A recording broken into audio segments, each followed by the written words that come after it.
స్థానిక paper mill road సీతంపేటలో నిర్వహిస్తున్న షోడశ దిన ప్రయుక్త పంచాయతన పూర్వక సూర్యారాధనలో రథసప్తమి సందర్భంగా శుక్రవారం విశేష ఆరాధనలు చేశారు. సూర్యదేవుడికి ఉదయం నుంచి ప్రత్యేక పూజలు, పంచామృతాభిషేకాలు జరిగాయి.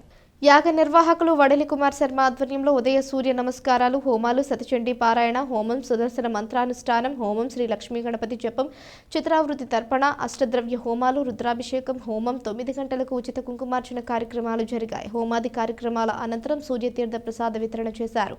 పలువురు భక్తులు పాల్గొని తీర్థ ప్రసాదం స్వీకరించారు. శనివారం శ్రీ రమా సమేత వీర వెంకట సత్యనారాయణ స్వామి కళ్యాణం, 19న శ్రీ శివపార్వతుల కళ్యాణం, 21న శ్రీ లక్ష్మీనారాయణ కళ్యాణం, 23న సూర్య కళ్యాణం, 24న జ్యోతిర్లింగార్చన నిర్వహిస్తున్నట్లు కుమార్ శర్మ తెలిపారు. 25వ తేదీ ఆదివారం మహాపూర్ణాహుతి అనంతరం 10,000 మందికి విశేష అన్న సమారాధన జరుగుతాయని తెలిపారు. భక్తులంతా పాల్గొని సూర్య భగవానుని అనుగ్రహానికి పాత్రులు కావాలని కోరారు.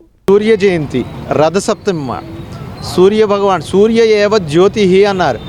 సూర్యనారాయణమూర్తి మొత్తం ఈ విశ్వాన్ని అంతటికీ కూడా జ్యోతి లాంటివాడు. మన శరీరంలో కళ్ళు ఎలా అయితే మనకి ముఖ్యమైన ఆధారభూతమో, ఈ విశ్వం అంతటికీ కూడా నారాయణ పరబ్రహ్మణుడు అంత విశేషమైనవాడు.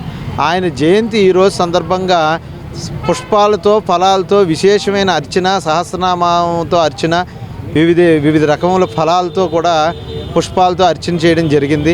అందుచే ఈ సత్కార్యాన్ని అందరూ దర్శించి తిలకించి స్వామివారి అనుగ్రహం అనేది పొందగలరు.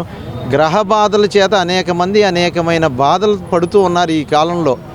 దైవ దర్శనం చేత హిందూ ఆర్షధర్మాల్లో ఇలాంటి వాటికి ప్రస్ఫుటమైన మార్గాలు ఉన్నాయి కాబట్టి ఆ మార్గం గుండా వెళ్ళి దర్శించి మానవుల ఈతి బాధలన్నీ తీర్చుకుని సర్వకామ్య సిద్ధిని పొందగలరని తెలియజేయుచున్నాం. మాఘమాస సందర్భంగా గత 6 రోజుల మట్టి కూడా సూర్యారాధన, పంచాయతన పూర్వక సూర్యారాధనలో భాగంగా విశేష కార్యక్రమాలు కూడా ఇక్కడ జరుగుతున్నాయి. యాగశాలలో అనేక దేవతల్ని ఆరాధనలు, అర్చనలు, అభిషేకములు ఇలాంటి క్రతువులన్నీ కూడా ఇక్కడ జరుగుతున్నాయి.